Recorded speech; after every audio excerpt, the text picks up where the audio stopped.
Welcome to History class. Today we are going to discuss lesson 6. Urbanization, growth of working class and the workers' movement in Europe. Before going through the lesson, we will understand the objectives of the lesson. The objectives are industrial revolution and urbanization, growth of working class, workers' movement, socialist movement in Germany, Bismarck and German socialist after the First World War, suffragette movement in Germany. We had already discussed about industrial revolution and urbanization, growth of working class and workers' movement. In this session, we will be discussing about the socialist movement in Germany, Bismarck and German socialist after the First World War. Let's go through the new terms of this lesson. Socialism, the political idea that is based on the belief that all people are equal and that money and property should be equally divided. Dialectical materialism, the philosophy preached by Karl Marx which affirmed that the ideas could arise only as a product and reflection of material conditions. Subvert, undermine the power and authority of an established system or an institution. Subversive, trying to destroy or damage a government, religion, or political system by attacking it secretly.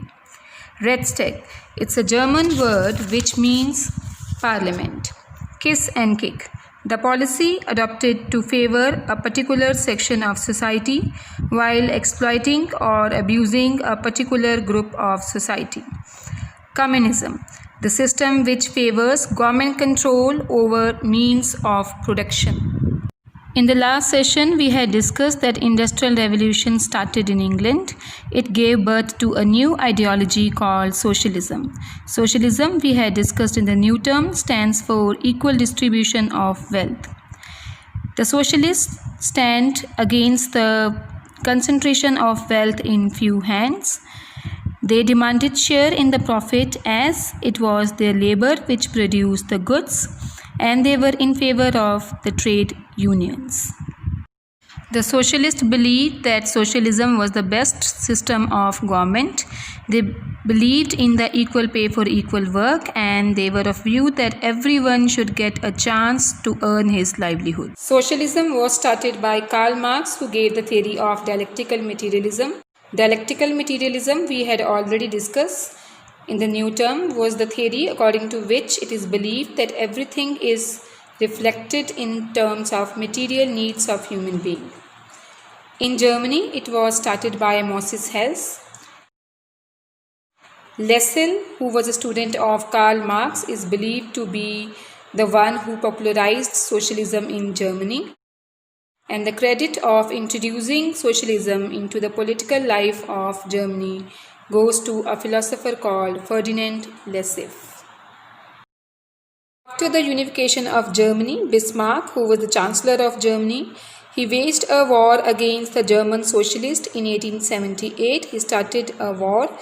He declared that the socialists were his enemies, especially the two socialists like Liebknecht and Bebel, who have opposed Bismarck during his war against Austria and France. Both these leaders, Liebknecht and Bebel, had opposed Bismarck during Austro-Prussian and Franco-Prussian War.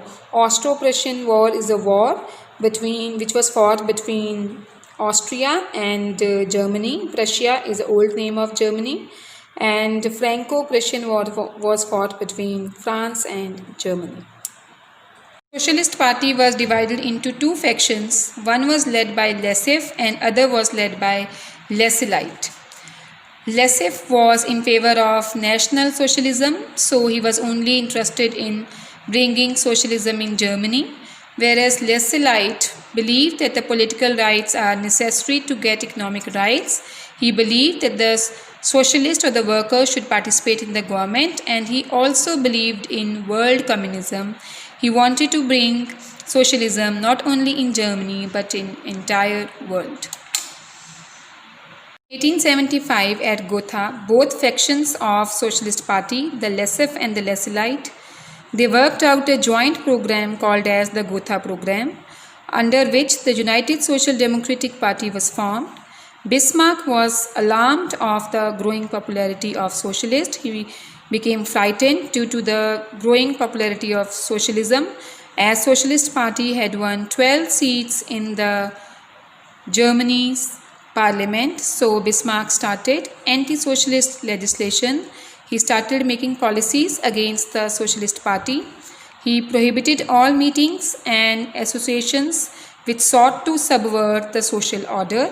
Here, subvert means which try to damage or which try to disturb the social peace of Germany.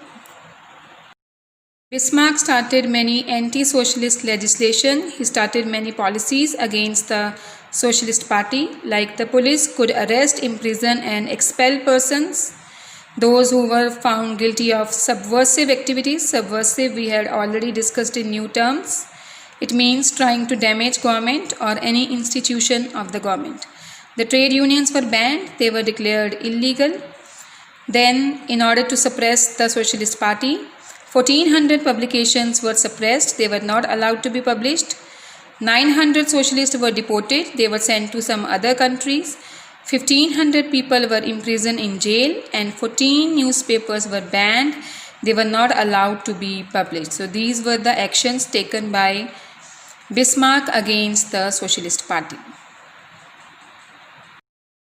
Bismarck suppressed the Socialist Party, but he made many rules for the welfare of the working class because he was knowing that the success of the Socialist Party depends upon the confidence level they have got from the working class.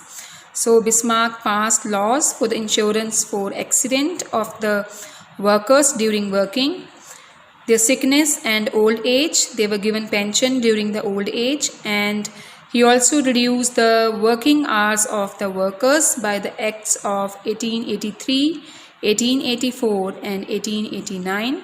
But all these activities were inadequate. They could not satisfy the working class.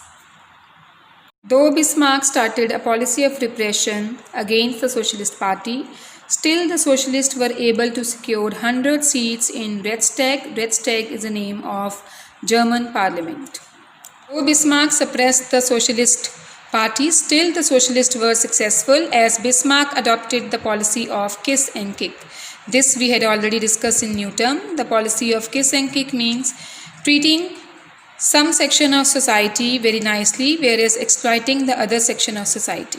Bismarck tried to please the workers, but he exploited the socialists. He banned the Socialist Party, and the workers also realized the dual policy of the Bismarck, and this was the reason that socialists were successful in Germany.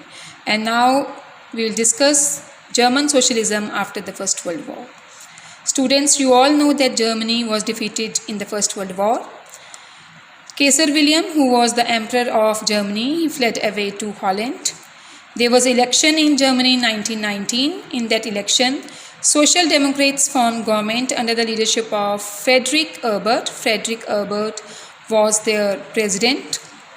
A constitution was framed in Germany for the first time.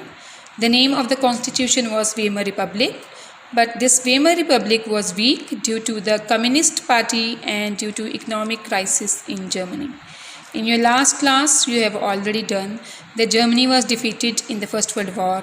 Germany was asked to pay a heavy war indemnity of $33 billion. So Germany was under economic pressure, and the government was not able to provide a good governance to the public due to economic crisis as well as the conflict between the Social Democrats and the Communist Party in Germany.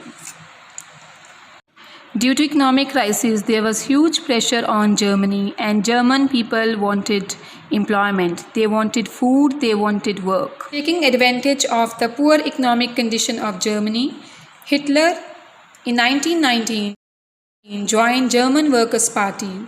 He started a new ideology of Nazism in Germany. Nazism, you have done in your previous class, is ideology which based that the government should be under only one person or one party, and there was no space for the opposition. Hitler abolished all the trade unions. By ending all the trade unions, Hitler only set up one trade union for entire labor class of Germany, and that was German Labor Front. The funds of these trade unions were confiscated, they were taken away by the government, strikes were banned, strikes were prohibited. All the socialist and communist leaders were arrested and many of the leaders were hanged publicly. With Hitler coming to power, socialism and communism finally ended in Germany. So Nazism started in Germany and there was end of the ideology of socialism, which stands for equal pay for equal work and equal distribution of wealth, and communism, which stands for everything should be under the control of government, finally ended as Hitler started his rule over Germany. Want to explore more on this topic? These are the YouTube links you must see. In today's session, we have covered these questions. What laws were passed against the socialists by Bismarck? What decisions were taken at Gotha Program? Why did the socialists oppose the rule of Bismarck? And why did Hitler suppress the trade unions and the socialists? You must answer these questions.